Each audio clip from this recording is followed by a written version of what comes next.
Es gibt wahrscheinlich kaum einen Sportler, der über Roger Federer steht. Er bewegt sich auf Augenhöhe mit Michael Jordan oder Tiger Woods.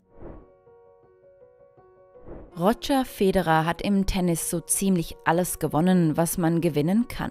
Er hat Rekorde aufgestellt, an welchen sich die Generationen nach ihm messen werden. Der Schweizer wird aber nicht nur auf dem Tennisplatz verehrt, auch außerhalb des Courts strömen ihm die Sympathien entgegen. Nicht nur, weil er überragend Tennis spielt, sondern auch wegen seiner Art. Bevor ich 2009 begann, Roger Federer zu begleiten, kam er mir einfach perfekt vor. Er war der Mann, der Erfolg hatte, dem alles gelang. Es war alles ein wenig unwirklich. Ich fragte mich natürlich auch, ist er wirklich so oder ist das Maske?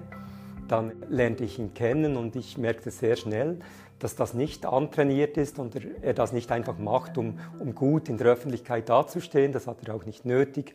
Es ist wirklich seine innere Überzeugung, es sind seine Werte, die ihm offensichtlich von der Familie mitgegeben wurde, dass er eben allen Menschen mit sehr viel Respekt und auch Geduld begegnet. Das Image des Sympathienträgers hat Federer weltweit zum Werbegesicht gemacht und ihn selbst zu einer Marke. Außerhalb des Sports wirbt er für Versicherungen, Mobilfunkanbieter und auch für Schweizer Tourismus. Yeah, I guess you're right. That's exactly what I'm talking about. You guys are too nice. Federer ist für viele der Vorzeigeschweizer. Neutral, angepasst und höflich. Aber Roger Federer ist natürlich nicht frei von Kontroversen. Am heftigsten wurden die im Herbst 2019, als er nach der Turniersaison eine Schautour durch Lateinamerika unternahm. Während dieser Zeit gab es in Lateinamerika große politische Unruhen. Menschen gingen auf die Straße, protestierten, vor allem in Kolumbien, gegen das Regime. Sein Match dort in Bogotá musste abgesagt werden. Die internationalen Medien haben dieses Thema aufgegriffen, kritisierten, weshalb geht jetzt ausgerechnet Federer in einem Zeitpunkt wie diesem in ein Land wie Kolumbien.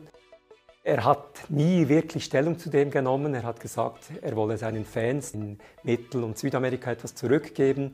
Das war ein wenig bezeichnend für seine ganze Karriere. Er hat zu politischen Fragen, die sich nicht auf Tennis bezogen, hat er sich eigentlich immer herausgehalten.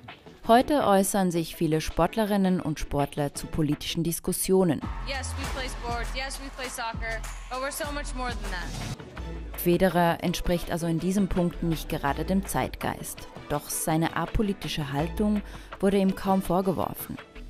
Mit den Leistungen auf dem Tenniscourt ließ er Kritik an seiner Person immer verpuffen.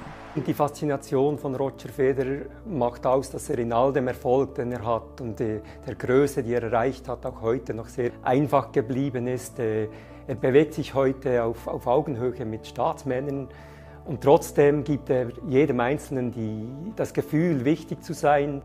Schon lange ist Roger Federer mehr als nur ein Spitzensportler. Er hat eine Stiftung gegründet, ist Botschafter und Werbeträger.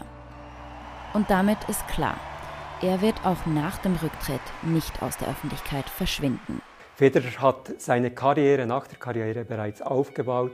Er hat die Marketingagentur Team8 gegründet, er ist bei einem Sportschuhhersteller eingestiegen. Er hat sich seine Betätigungsfelder bereits jetzt gesucht. Ähnlich wie Andre Agassi wird er eine große Figur bleiben, egal ob er nun auf Tenniscourts ist oder sonst irgendwo. Federer hat sich vom Sport eigentlich bereits während seiner Karriere gelöst. Er ist zu einer Figur des öffentlichen Lebens geworden.